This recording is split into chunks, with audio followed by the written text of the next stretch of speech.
Visiting Japan's old capital, Kyoto, and wondering what to do? There's so much to explore, and in this video I'm going to share our itinerary where we fed deer, had tea in the gardens of a 400-year-old castle, hiked up the 1,000 Torii gates, and we found the best quiet spot to have pictures in the bamboo forest, experienced a traditional onsen, rode on a vintage tram, and learned how to make gyoza and ramen all from a local, all in just 3 days.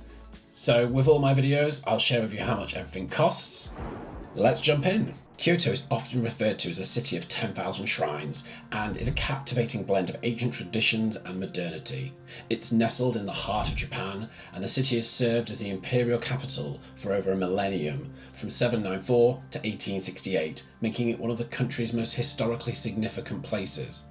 We stayed at the Miyako City Kyosen Koto station for 4 nights. Including breakfast, we paid around £390, that was for 2 people, and we chose this hotel because we wanted to be central.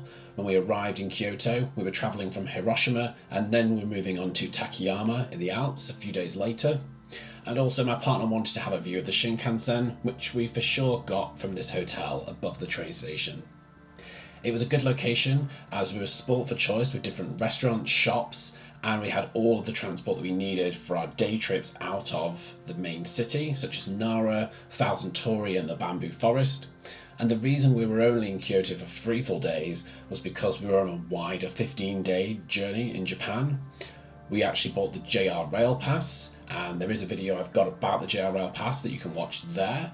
And there I explain that JR Rail Pass allows you to travel all over the country. And also I am making the video that will be there about the wider trip to Japan and all the stops we went on, how we planned it. So we visited Japan in September 2023. So I'm going to just preface this with day 0 because we actually arrived into Kyoto the day before. We actually had dinner in Pontocho, which is a street which is lined with wooden Miyako houses and cobbled streets which run along the Kamagaya River. We also had sushi at one of the venues there, and all of the venues on that street have a back area, so if you're going to go and eat, ask to sit at the back, you get a lovely view of the river. Day 1, exploring central Kyoto. So our first stop is at Nijō Castle. This is a UNESCO World Heritage Site in Kyoto. Built in the 17th century, its majestic Namari Palace boasts nightingale floors, which creak and chirp at every step. This was quite cool to explore. You weren't actually permitted to take videos or photos inside of the palace. There are over 3,600 wonderfully painted panels with nature and gold leaf. Entry to the Nijō Castle was £15 for 2 people. There was also a traditional tea house called Sabo Maeda, and we stopped at the tea house to have matcha and also learn how to properly make it. I had also a shaven iced dessert and a Coke float. You get to sit on the floor and you have wonderful views of the garden. It was around £25 for 2 of us to have tea there. The gardens at Nijō Castle are beautiful, and when we explored them, they contain over 200 plum trees, and the landscape design reflects the cultural preferences of the Edo period. It was so tranquil and peaceful. We then went to explore the streets of Teramachi-dor. This is a quite well-known shopping street in Kyoto, and a lot of it's covered over, so no matter what the weather is, you can be shopping. Ed recommends the Keihin Asian shop, where he bought quite a lot of clothes, and we also went into the MiPig Cafe. Now this is where you can actually sit down and cuddle with MicoPigs. It was £9.50 each, and originally MicoPigs are from the UK. They're actually a clean and smart version of a pig, if you're not a huge pig fan, and they can actually respond to verbal commands. So you're given a blanket when you get in there, you sit down on the floor, and the pigs just come and lay on you. They were such beautiful animals, very cute. We then went for dinner at a sushi place. I'll put the name down there because I can't pronounce it, which was really, really cheap. And I mean, I can't believe it. I think some of the dishes were around 50p each. So needless to say, there was a lot of sushi consumed. We spent around £26 for the both of us, which is just amazing. So day 2, south of the city, hiking through the shrines, feeding deer, hot springs, and gyoza and ramen making with a local. So we woke up really early this day and we got to the JR train for the Inari station, and if you have a JR pass, then you'll be able to use that train ticket on this journey to go down out of Kyoto. so you can use it for local services. We first of all went to visit the Thousand Torii Gates. Now this iconic Fushimi Inari Taisha in Tokyo boasts a mesmerising path of over 1,000 Torii Gates, marking the entrance to the holy precinct of the Shinto shrine. It is a symbol of spiritual significance, rooted in the Shinto Buddhism belief and practices. The act of dedicating gates is symbolic expression of gratitude, devotion, or it could be a wish of fortune for individuals, families, or businesses. They may contribute funds to have a Torii gate erected as an offering to Shinto deity associated with the shrine. And when we arrived there, it was actually around 7:30 a.m, so we did get up quite early, but it was dead. There was nobody there, and this is perfect. When you arrive, there's an initial ramp that you can walk up for about 5 minutes. So go past that ramp, everyone seems to stop there, but the further you go, there's many more of these Torii gates, so don't worry. When you start to go up, you'll find that then the path splits into two directions, and this is basically the hike up the mountain. So you can either go left or right, but you'll end up at the top either way and then come back the opposite. There is a viewing platform around halfway up where you get a view of Kyoto, but when you actually reach the summit itself, you won't be able to see much from there because you are surrounded by trees and forests, but there will be a lot of gravestones around. And one of the things that we noticed there was that there was a lot of little white foxes, like these guys here. So, interestingly, these white foxes, especially some of them wearing bibs, they're actually a spirit animal which are associated with the person that's been buried. And they wear the bibs as it was a legend to ward off demons of hell. So, I do recommend doing the full loop. It took us around an hour and a half. We stopped quite a bit because you do get out of breath walking up the stairs, and it was quite hot when we were there as well. So we did have some Pocari sweat and also water. There are vending machines en route, so if you don't or you run out, don't worry, but I would definitely recommend bring a bottle of water. Also, I would recommend buying one of these wooden Torii gates, and they have them in the shops there. They'll put the date on for you and also scribe your name on there as well. So this I would recommend buying from one of the little shops. We then got the train to Kintetsu Nara, which is for Nara, where you get to see deers in real life, up close and personal. When we arrived, we decided to have lunch at a Chinese restaurant, which was actually located in the Kintetsu building. So the restaurant had a great view out of Nara. I think it was maybe on the 8th or 12th floor. It wasn't the cheapest restaurant we went to, but it was the only Chinese restaurant we went to. It was around £40 for both of us. We did order a lot of food, to be fair. And there was a queue there already when it was about to open. I'll put the links to all these places, by the way, in the description for Google Maps. In Nara, Japan's friendly seeker deer roam freely, a living connection to ancient mythology. According to legend, the deer were considered divine, messengers of the Shinto gods. Today, visitors can feed these sacred creatures in Nara Park, fostering a harmonious link between nature, spirituality, and the city's cultural heritage. You can buy biscuits from vendors and only feed them these biscuits. You can bow at them first and they will bow back to you, and then you can give them a biscuit. When you're done, it's best to turn away and walk away. We did see them crossing the road, which was absolutely amazing, and there was also signs around what to do if some of the deer was coming to attack you, as it can happen. Once we actually saw a deer pulling a map out of a woman's handbag, we knew it was time for us to move on. So the next stop on our journey was to Genji-no-Yu, natural hot spring. So we decided to stop off in this small town to try a traditional public bathhouse. If you've not experienced these before, it's definitely worth the experience. It's not like a Western spa. You do have to separate men and women, and you won't see each other for the whole time, and you have to be fully naked when you're in there. There's lots of different rooms and different ponds or different water temperatures for you to jump into, including a steam room. And you can also book massage there as well. So Ed had a massage while we were there. The natural hot springs was cost us about £5, and we were there for maybe about an hour and a half. We then went on the train to the Arashiyama ward, which preserves the spirit of old Japan. Cobblestone streets wind through this historic district, a bond with traditional wooden makia houses. The area does inviting exploration and discovery.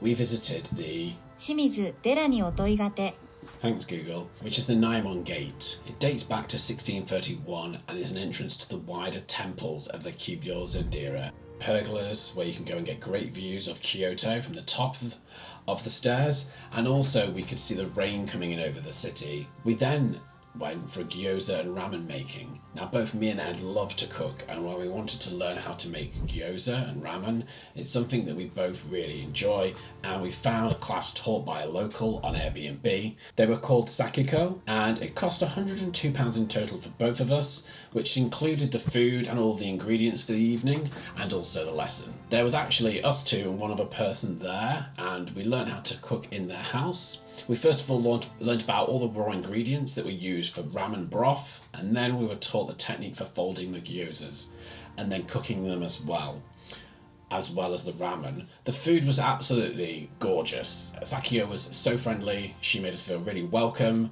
and I would definitely recommend checking that out if you want to get the real authentic experience and learn about the flavours, learn about how actually a lot of vegetarian gyozas are maybe not vegetarian because they may contain fish products, but yeah, definitely recommend booking on that. We had a slower start to day 3, not surprisingly, as we packed quite a lot in on day 2. So we got to the Arashiyama bamboo forest, and bamboo is quite a hardy and resilient grass, so it thrives in Kyoto's climate and soil conditions. The dense groves create a unique and visually stunning environment, and very popular with tourists, as we found out when we arrived at 12:30, and it was full of people everywhere. There was a lot of tour groups as well, so we looked for somewhere to try and escape the crowds because it was just too much for us. We ended up entering the Teryu-ji temple and gardens. I think it was at the north entrance where we came in, which is on the paths where the bamboo is, and it was £3 each, but once we were in there, it was like going into a completely different place. It was quiet, there was no one around, and we were able to get some really great pictures in front of the bamboo and just really appreciate it without all the crowds. This is actually a UNESCO World Heritage Site, and the temple is famous for being the head temple of the Teruji branch of the Rinzai Zen Buddhism. The temple is also very famous for its beautiful Zen gardens, and there were some seats outside the temple that you could sit on. We actually only paid to enter the gardens, and we just watched the lake and had a moment of tranquility amongst all the tourists in the forest. I also tried some of the gold-plated ice cream on our way back, and my verdict is, it doesn't taste of anything. So it was a gimmicky, really. We decided actually on the way back we were going to take the slower route, riding on the Keifuku random train line. It took 23 minutes to get from Arashiyama to Shinjo-Ayumi, and it is one of Japan's oldest tramways, winding through lots of buildings and districts. It's worth the journey to experience something very different from the Shinkansen. We then went to Nishiki Market, tasting all of the regional foods of Japan. And this is known as Kyoto's Kitchen. It's a covered shopping centre area full of independent, freshly prepared food. There's so many different stalls. We tasted prawns, scallops, beef, tempura. I recommend having a walk around and just seeing what you like. Where there is something, just grab one of them and just eat it on the go. Don't stop outside of shops. They didn't like that because you're blocking people from moving. Or we managed to find a shop that had lots of different people inside and different vendors, so we managed to grab a little stand-up table there. Also, this was the first time that we tried mochi, which is a dessert in Japan. It's a Japanese rice cake made of mochi-gome and short-grain japoka glutinous rice. It was very tasty. And then we also popped into Lipton's tea shop because I thought, as a British person, why would you not have a cup of tea? And I cannot believe that they put milk in the teapot when I was served it. I was pretty shocked. So finally, we ended up going to the Apple store because I wanted to buy an iPad. And in Japan, as a tourist, you get tax-free shopping. But the guy at the Apple store was super friendly and explained that Apple doesn't give tax-free shopping to tourists. But if we were to go to one of the other technology stores, of which there are so many in Japan, that you would be able to get 20% off the price if you had your passport with you. We went to the shop below where I bought my iPad from, and I got 20% off because it was tax-free. So I would highly recommend We then went to Kyoto Tower, now 430 metres tall and located around a 5-minute walk away from the Kyoto train station. It's only £4.50 to enter, and it had a great viewing platform there. You got an amazing vantage point of the whole city. And also, when we visited in the evening, what we really enjoyed using was the binoculars. At a lot of places you have to put money in to use them, but here they were free, and so you could really zoom into some places. We then had dinner at the Kyoto Tower Sando shopping centre. So there was, in this food court, 16 different food vendors. It was very cool. You could order from different ones, and yeah, it was a very nice environment, so I definitely recommend. And who even knew that a train station would be a destination? So Kyoto train station is that destination, apparently. There is a grand staircase with 171 different stairs, all with around 15,000 LED lights. And we stumbled across this by accident just by wandering around, but it was mesmerising to watch. I do recommend going there at night. Just sit on the stairs, have a little walk up, and you get a different perspective of the light as well. So it's definitely worth exploring the train station. And as you go a bit further up, then there's actually a viewing platform on the top of the stairs where you can see the city. And then also, look at this train station, it's mental. It's so big. We got totally lost here. I think there's about 15 different levels in it. The Google Maps screenshot will prove it. And so it is sometimes quite a struggle to know how to get from one place to another. But if you carry on up this grand staircase, Kyoto Station Skywalk. So this is a walkway where you can go across the entire length of the train station. You get a great view of Kyoto Tower as well. And with the lights flashing down the tunnel, it feels very futuristic, like you're on Star Wars or something. Kyoto was my favourite city in Japan. Don't tell Osaka and Tokyo. For me, it just had so much history, but it was also very peaceful, very clean, and it's just like the ideal city. If you could imagine what the ideal city would be like, it would be this. There's still very traditional houses, very nice natural areas. So I would highly recommend, if you're going to go to Japan, I would recommend going to Kyoto. I definitely want to go back because there's still more I want to explore. And yeah, it takes around 23 minutes to get there from Osaka, or around 2 hours from Tokyo on the Shinkansen. And on top of all this, I personally found the city to just not be that expensive either. And a lot of people said to me, oh gosh, Japan is going to be an expensive holiday. But as you can see, even going to touristy places, it wasn't that expensive.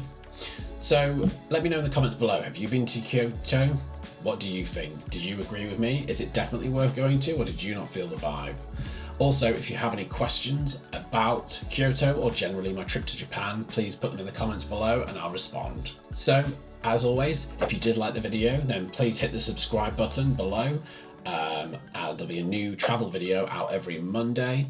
And as always, thanks for watching.